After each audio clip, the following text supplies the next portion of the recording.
என்னுடைய பெயர் வில்சன். நான் வந்து மத்திய பிரதேசத்தில் இருக்கிற தேவாஸ் ஒரு மாவட்டத்தில் ஆண்டோடைய ஊழியத்தை நான் செய்து வருகிறேன். எனக்கு ஒரு டவுட் இருக்கு.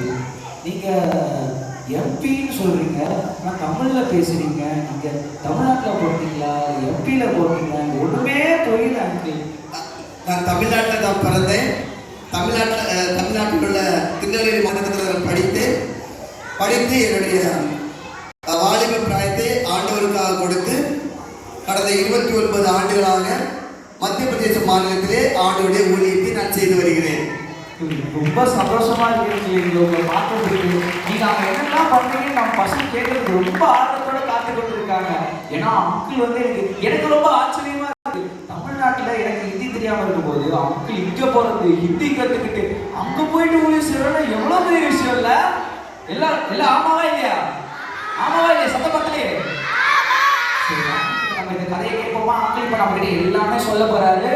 எல்லாரும் கரெக்டா கேட்கணும். ஏன்னா அப்புறம் நமக்கு ரொம்ப பிடிச்ச வெடினா என்ன பண்ண போறாரு வந்து நம்ம கிட்ட அண்ணா என்ன சொல்றாருன்னு என்ன கேட்க போறாரு, கேள்வி கேட்பாரு. என்ன கேட்பாரு? நம்ம கூட இன்னொருத்தவங்க வந்து ஜாயின் பண்றாங்க தெரியுமா? யார் இருக்குன்னு தெரியுமா? உங்க ஒய்ஃபா? என்னங்க நீங்க சொல்றீங்க? எனக்கு தெரியாது. நம்ம அக்கா கிட்டே கேட்டலாமா? கேட்கலாமா? அக்கா நீங்க யாரு கேட்போமா? சத்தம் மக்களே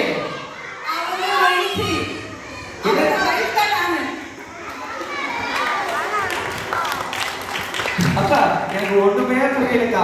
அவராச்சு தமிழ்நாட்டுல பிறந்து அதுக்கப்புறம் ஹிந்தி கத்துக்கிட்டு எப்படி போனாங்க? நீங்களும் தமிழ்ல பேசுறீங்க, பார்க்க தமிழ்நாடு மாதிரியே இருக்கு. நான் தமிழ்நாடு மாதிரி தெரியலையா?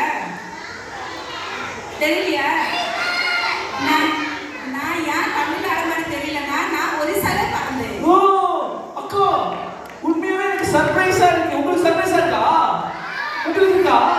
அக்கா ஒரிசால பிறந்தீங்களா? சொல்லுங்கக்கா உங்க கதை. நான் ஒரிசால வளர்ந்தேன். என் அப்பா அம்மா என் அண்ணன் அக்கா எல்லாருமே என் அண்ணா எல்லாரும் ஒரிசால தான் இருப்பாங்க. நான் ஒரிசால தான் படிச்சேன். ஐயோ இவ்வளவு அழகா தமிழ் பேசுறாங்க. தம்பி நீ தமிழ் பேசுறியா? அக்கா ரொம்ப அழகா பேசுறாங்கல்ல. அக்கா கை தட்டலாமா?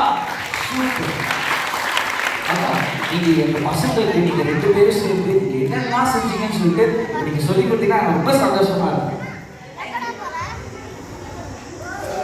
நான் ஒரிசால வளர்ந்தேன். நான் கல்யாணம் பண்ண எங்க தெரியுமா? தமிழ்நாடுல. எங்க கல்யாணம் பண்ணிருக்க தெரியுமா? இந்த அக்கறை எந்த ஊரு தெரியுமா? தமிழ்நாடு. நான் இப்ப இருக்கிற எங்க தெரியுமா? மத்திய பிரதேஷ். நாங்க எங்க இருக்கிறோம்? மத்திய பிரதேஷ். நாங்க மத்திய பிரதேசத்துல இப்போ ஊழியம் செஞ்சுட்டு இருக்கிறோம். ஊழியம் என்ன தெரியும்ல? Very good. நாங்க ஊழியம் செஞ்சுட்டு இருக்கிறோம் மத்திய பிரதேசத்துல. நீங்க எல்லாம் குட்டீஸ் எல்லாம் உட்கார்ந்துருக்கீங்களா? மத்திய பிரதேசத்துல இப்ப நிறைய குட்டீஸ் இருக்காங்க. மத்திய பிரதேசத்துல நாங்க ஊழியம் செய்ய போகும்போது இந்த குட்டீஸ் நாங்க பார்க்க வந்து யாருமே துணி போட மாட்டாங்க. நீங்க அழகான ட்ரெஸ் போட்டிருக்கீங்களா? அங்கே இந்த பாப்பா இருக்கல்ல, பாப்பா எந்திரிப்பியா? இந்த பாப்பா இருக்கல்ல, இந்த தம்பி எந்திரிப்பியா? இந்த பாப்பா தம்பி மாதிரி பிள்ளைகளே யாருமே அங்கே ட்ரெஸ் போட மாட்டாங்க. அப்படியே சுத்திட்டு இருப்பாங்க. சிட்டா அப்படியே சுத்திட்டு இருக்கவங்க நல்லா இருக்குமா? நல்லா இருக்காதுல்ல. நாங்க ஊழியம் செய்ய போகும்போது நீங்க இப்ப சில்ட்ரன் கிளாஸ்லயே உட்கார்ந்துருக்கீங்க. அழகான ட்ரெஸ் போட்டு என்ன சொல்லி கொடுக்குறாங்க நீங்க நல்லா கேட்குறீங்க. அந்த மத்திய பிரதேச பகுதியில சின்ன குட்டி பிள்ளைகளே நாங்க காட்டுக்குள்ளே அவங்க வாழுவாங்க. அவங்க ஒரே நேரம் தான் நம்ம ஒரு நாளைக்கு 4 வாட்டி சாப்பிட்றோம். அங்கே 2 வாட்டி தான் சாப்பிடுவாங்க. வேற எதுவுமே கிடைக்காது. அந்த காட்டுக்குள்ளே வாழ்ந்துட்டு இருக்காங்க சின்ன குட்டி பிள்ளைகளே. அவங்க துணியே போட மாட்டாங்க. இதுல இருந்து கொஞ்சம் பெரிய பொண்ணு இருக்க வந்து துணி போட மாட்டாங்க. மத்திய பிரதேசத்திலேயே நாங்க ஊழியம் செய்ய போகும்போது நாங்க எப்படி நம்ம இந்த பிள்ளைகளுக்கு சுவிசேஷம் சொல்லணும், எப்படி அவங்களுக்கும் சில்ட்ரன் கிளாஸ்ல கொண்டு வந்து உட்கார வைக்கணும், எப்படி இந்த பிள்ளைகளுக்கு இயேசுவை பத்தி நம்ம சொல்லணும் சொல்லி நாங்க ரொம்பவே பிரயாசம் பண்ண வந்து நான் என்ன செய்வேன்னா டாக்ல சிசர் கொண்டு போவேன். சிசர் தெரியல முடி வெட்டுவாங்க. சிசர் கொண்டு போவேன், சோப்பு கொண்டு போவேன், சாக்லேட் கொண்டு போவேன், பிக்சர் புக்கு கொண்டு போவேன். சின்ன பிள்ளைகளுக்கு நாங்க சாக்லேட் கொடுக்க வந்து உங்களுக்கு பிடிக்கும்ல, அந்த காட்டுல இருக்க பிள்ளை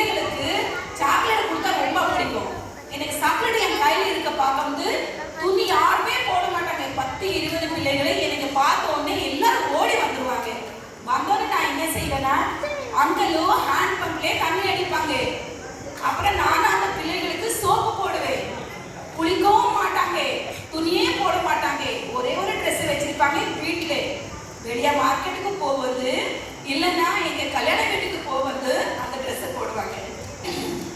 பாவலா பாவமா இல்ல? அவங்களுக்காக நீங்க என்ன செய்யணும் தெரியுமா? ஜெப பண்ணணும். என்ன செய்யணும்? பிரேயர் பண்ணணும். நண்பர் சுவிசேஷ ஜெபக்குழு இந்த ஊழியர் நாங்க மிஷினரி அக்காவும் அங்கிளும் ஆண்டி நாங்க அங்க போவது அந்த பிள்ளைகளை ஸ்கூல் போக மாட்டாங்க, இப்படி காட்டுக்குள்ளே சுத்திட்டு இருந்தாங்க. இப்போ நாங்க 15 வருஷமா அந்த மத்திய பிரதேசத்துல நாங்க ஊழியர் செஞ்சுட்டு இருக்கிறோம். ஊழியர் செய்வது பிள்ளைகள் இப்ப எப்படி இருக்காங்க தெரியுமா? குளிப்பாட்டணும், அப்புறம் ட்ரெஸ் போடணுமா போட வேண்டாமா? அப்போ அவங்க வீட்டுல ட்ரெஸ் வச்சிருப்பாங்களா, அந்த ட்ரெஸ்ஸை கொண்டு வந்து ஆண்டி இந்த ட்ரெஸ் எனக்கு போட்டு தந்துருங்க சொல்லி எங்க கையில கொடுப்பாங்க. அப்ப நான் என்ன சொல்லி கொடுத்தேன், எப்பவுமே இந்த ட்ரெஸ் நீங்க போட்டுக்கிடணும், ட்ரெஸ்ஸை கலத்திட்டு இப்படி காட்டுக்குள்ளே சுத்தக்கூடாது. ஏசப்பா பத்தி அவங்க சொல்லி கொடுத்துட்டே இருந்தோம். ஏசப்பா பத்தி சொன்னோம். அப்புறம் அவங்க என்னன்னா நம்ம துணி போடணும், நல்லா இருக்கணும், ஸ்கூல் போகணும் அப்படி சொல்லி அந்த பிள்ளைங்களுக்கு நம்ம ஏசப்பா வசனத்தோட நாங்க பிள்ளைங்களுக்கு வளர்க்க வைக்கிறோம். எப்படின்னா இப்ப பிள்ளைகள் என்ன பண்றாங்கன்னா, எந்த ஊருக்கு நாங்க போனா பிள்ளைகள் என்ன செய்யறாங்க, நல்ல ட்ரெஸ் போட்டுட்டு எங்க போறாங்க, ஸ்கூல் போறாங்க. ஹல்லேலூயா. கை தட்டலாமா? கை தட்டலாம். கை தட்டுறது நான் சொன்னேன்னா, அந்த பிள்ளைகளை துணி போடாம இருந்தாங்க, அந்த பிள்ளைகளை ஸ்கூல் போகாம இருந்தாங்க. இப்ப ஏசப்பா வசனம் அந்த ஊருக்கு போவது எல்லா பிள்ளைகளும் நல்ல ட்ரெஸ் போட்டுட்டு இப்ப ஸ்கூல் போறாங்க. இங்க 2 அக்கா மாதிரி வந்திருக்காங்க. அந்த அக்கா மாதிரி இப்போ நல்ல ஸ்கூல் போறாங்க, பிஎட் காலேஜ் படிச்சுட்டாங்க. நம்ம ஊழிய தொடங்குறதுக்கு முன்னாலே பிள்ளைங்க ஸ்கூல் போக மாட்டாங்க. இப்போ அங்கே நம்ம நீங்க குட்டிஸ் எல்லாம் உட்கார்ந்திருக்கீங்களா? அதே ஹாஸ்டல் இருக்கு. அந்த ஹாஸ்டல்ல இப்போ ஒரு அண்ணன் இந்த வாட்டி எம்பிபிஎஸ் படிக்க போயிருக்காங்க. எம்பிபிஎஸ் டாக்டர் படிக்க போயிருக்காங்க. அந்த ஆதிவாசி மக்கள் மத்தியிலே ஸ்கூல் போக மாட்டாங்க யாருமே. இப்போ ஒரு அண்ணன் எம்பிபிஎஸ் டாக்டர் நீட் எக்ஸாம் எழுதி, நம்மள நீட் எழுதுறோம்ல, உங்க அண்ணன் அக்கா எல்லாம் நீட் எழுதுவாங்க.